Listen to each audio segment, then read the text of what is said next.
Dosjet e nxehta në SPAK, ish prokurori paralajmëron zhvillime të forta, kanë ardhur letër porosit. Ish prokurori Ervin Karanja ka paralajmëruar zhvillime të forta në politikë sa i përket hetimeve nga SPAK.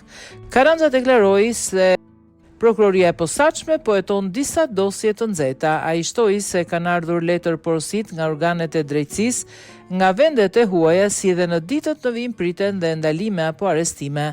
Sipas ish prokurorit, nuk ka asnjë kufizim ndaj politikanëve dhe pse jemi pranë zgjedhjeve. Ka shumë dosje të nxehta që po hetohen, jemi në pritje, nuk ka asnjë kufizim dhe pse jemi pranë zgjedhjeve. Kanë ardhur letër porosi nga organet e drejtësisë, nga vendet e huaja. Hetimet janë të plota, kështu që presim ditët në vijim.